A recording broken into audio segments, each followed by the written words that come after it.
Welcome to the deep dive. Today we're exploring something absolutely critical for any new business starting out. Yeah, we're looking at social media platforms, Yeah.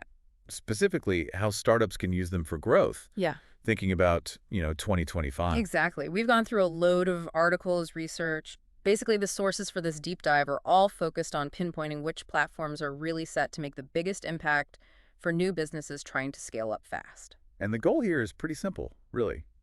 We want to cut through all the noise, Hmm. understand why social media is just so vital now for startups, more than ever, probably. Right. And then identify the key platforms, the strategies that work based on what this research is telling us, basically give you a clear roadmap. And it's a huge landscape out there, Yeah. billions of users.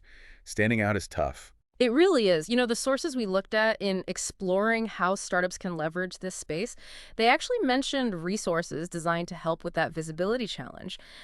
One was rapidboost.net, specifically for boosting social media profiles. Mm. Something to be aware of, I guess, in that fight for attention. An interesting point. So, okay, let's start with that fundamental question the research tackles.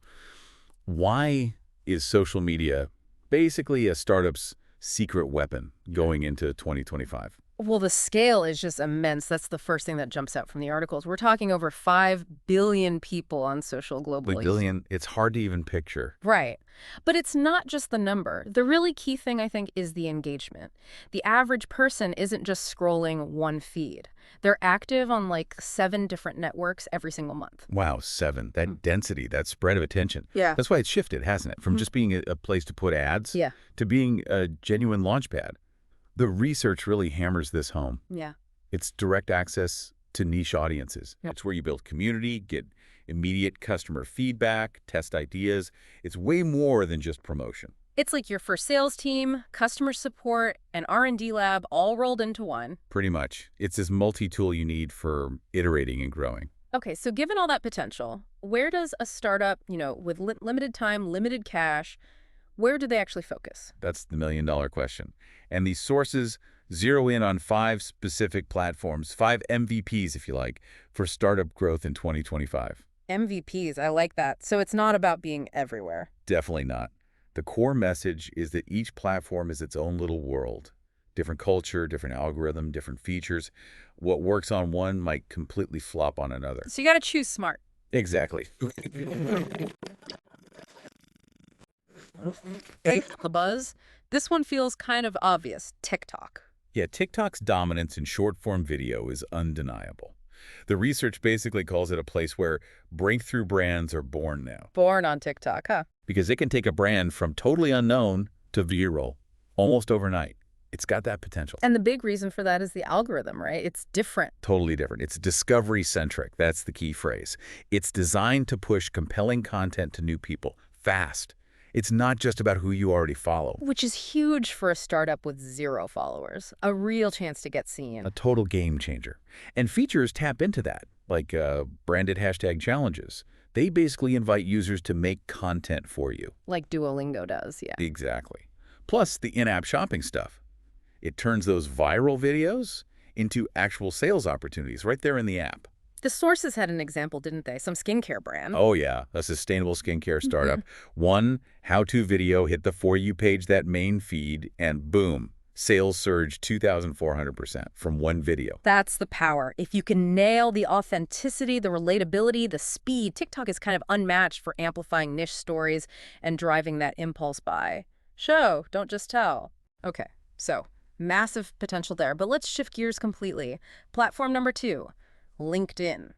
Very different vibe. Oh, completely different universe. Yeah. LinkedIn in 2025, according to the research, isn't just about posting your resume anymore. Not at all. It's evolved. Hugely. It's now the powerhouse for B2B, business to business, and for thought leadership. It's become a real community hub where professionals are building their personal brands. So things like writing long articles, sharing deep insights, that's Yeah. valuable there. Absolutely critical. Founders, key team members, they can share expertise, give that behind-the-scenes look, build serious credibility. Think investors, partners, big clients. And there are tools for that. Yeah, like Creator Mode. It helps you optimize your profile, get better analytics, make it more of a lead gen tool. Plus, the targeted messaging and ads let you reach specific decision makers directly. Super valuable for B2B. There was a sauce company example, right? AI sauce. That's the one. They apparently doubled their inbound leads. Doubled them. Mostly by doing a consistent weekly newsletter series right there on LinkedIn, sharing industry insights. Wow. So for B2B founders, LinkedIn sounds almost mandatory. The research pretty much says it's indispensable. It's where you find funding, partnerships, get media attention, build that high-value network you need for complex sales. Makes sense. Okay, number 3 on the list. A platform that's been around but keeps changing, Instagram. Yeah, Instagram's still incredibly relevant, especially if your startup is visual, right? Fashion, wellness, food, lifestyle, anything where the look matters. It's not just pretty pictures anymore, though. No, it's described as a multifaceted marketing engine now. You've got Reels, obviously their answer to TikTok. The algorithm boosts those for discovery too. So startups can tap into short-form trends there as well. Exactly. And the shopping integration is huge. Seamless store tabs on profiles, product tags, you can click right in posts and stories. It makes buying super easy. And collaborations, influencers. Still big. The research mentions focusing on micro-influencers. They often have really engaged niche audiences and can feel more authentic, sometimes at a lower cost too. There was a coffee brand example. Yeah, a DTC coffee brand. They launched using a Behind the Brew series on Reels. Got 50,000 followers quickly and sold out their first batch using Instagram shopping. Sold out just through Instagram. Impressive. It really shows the power. Instagram combines that brand awareness, the visual storytelling, with really easy one-click commerce. Authenticity and user stories are key there. All right, platform number 4 takes us somewhere different again. Authority, search. It's YouTube. YouTube is fascinating right now. The research highlights this kind of paradox. Everyone talks about shrinking attention spans. Yeah, short videos everywhere. But long-form video, especially educational stuff, is actually booming on YouTube. Why is that? Because it's the world's second biggest search engine. People go there actively looking for answers, wanting to learn something specific with intent. Ah, so it's search-driven. That means educational content is king. Exactly. Detailed product demos, unboxings, deep dive case studies, expert interviews. It builds trust, establishes you as an authority. It's not just quick promotion. Can you still do short stuff there? Yep, YouTube Shorts exist. So you can blend that viral potential with your longer authority-building content. But the killer feature, it's integration with Google Search. Meaning your videos show up in regular Google results. Often high up. That gives you sustainable organic traffic for months, even years. It's evergreen content. Like that fintech example, the Finance 101 series. Right. They built it around common search terms, ranked well in Google, and a steady stream of qualified leads over time. Just kept working for them. So if you want to really own a niche, build lasting credibility, YouTube's the place. It becomes your library of resources, nurturing leads, educating them, converting them over the long haul. Okay, last one. Platform 5, the real-time pulse. Yeah. X, formerly Twitter. X is positioned as the nerve center. Real-time marketing, trending topics.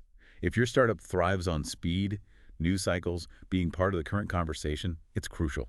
Think tech, newsy stuff, fast-moving communities. So how do startups use that speed? Well, you could test messages instantly. See what resonates. Jump into relevant news cycles. Features like threads let you tell longer stories or share deeper thoughts, tweet by tweet. And Spaces, the audio thing. Live audio discussions. Yeah. Great for direct interaction, Q&As, building community with industry peers or early adopters. And memes. Can startups use memes? Strategically, yes. Tapping into trending hashtags and formats, even with memes, can get you seen quickly outside your bubble. That productivity app CEO example was interesting. Live tweeting development. Yeah, and then hosting a space Q&A about it resulted in over 6,000 new signups from just being open and engaging in real time. So the value is immediacy. Testing, talking, being human. Exactly. Testing messages, injecting personality, connecting directly with those crucial early adopters or power users, recruiting people who are really engaged. Okay, wow. So, 5 platforms, 5 distinct strengths. Let's quickly recap the research's view.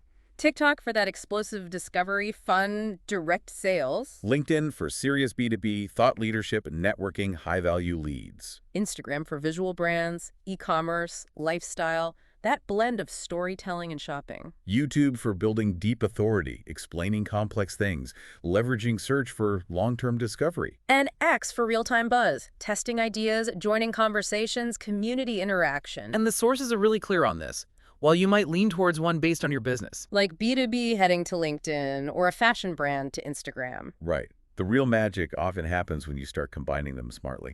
So it's not just picking one, it's how they work together. Exactly. Cross-promoting content, maybe teasing a YouTube deep dive on X, adapting a TikTok video concept for an Instagram reel, engaging consistently across your chosen few. It's about synergy. Which leads us nicely to the practical bit, the how-to. The research lays out a kind of step-by-step strategy for startups in 2025, right? Yep, 6 core steps to build your roadmap. Okay, step 1. Identify your primary audience. And really identify them. Not just age and location. What are their interests? Their habits? Crucially, the sources say, where do they actually spend their time online now? You need to check recent data for your niche. No guesswork. Makes sense. Step 2, start with one platform, then expand. This is huge for lean startups. Focus your energy first. Pick the one platform where your product and audience align best right now. Master that one first. Exactly. Yeah. Get traction, learn the ropes, then think about adding another. Don't spread yourself thin trying to be everywhere badly from day one. Good advice. Step 3. Personalize your content. Non-negotiable.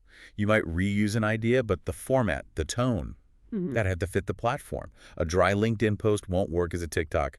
Respect the vibe. Right. What works where? Step 4. Leverage community building features. Remember, it's social media. Be social. Join groups. Maybe start one. Host live chats like Spaces. And critically, respond. Comments, messages. Build actual two-way conversations. Don't just broadcast. Interact. Precisely. Foster that community. Step 5. Cross-pollinate your presence. Make your platforms work together. Use your strong channels to boost others. Link from TikTok to your InstaShop. Embed YouTube tutorials on your LinkedIn articles. Tweet highlights from a blog post. Connect the dots for your audience. Okay, and the final step, number 6. Measure, iterate, and scale. This is crucial. Set clear KPIs, key performance indicators. What actually matters for your business? Leads, sales, signups, not just likes. Focus on business results. Yes. Use the platform analytics. Try things out weekly. Different formats, different calls to action. See what the data says works, and then do more of that. Double down on the winners. It sounds like, yes, you might get lucky with a viral hit. Quick wins are possible, absolutely. But the real sustained growth comes from that cycle, doesn't it? Listening, adapting based on data, staying authentic. That's the core message running through all the research. It's an ongoing process. So wrapping this deep dive up, Yeah. the opportunity for startups on social media in 2025 is massive, but it requires being smart about it. Definitely. Understanding these top 5 platforms, TikTok, LinkedIn, Instagram, YouTube, X, knowing their strengths, picking the right starting point based on your audience. And then being creative and agile in how you show up there. It really can accelerate your growth. It's about meeting people where they already are, talking their language. And that final thought woven through the sources. It's powerful. Platform trends change constantly. New features pop up. But the constant is human connection. That's what you're building. So the path forward. Choose wisely where you spend your energy, execute boldly with content that truly connects, and keep tweaking your strategy. Keep iterating, because your future customers, they're out there scrolling right now, waiting to discover you.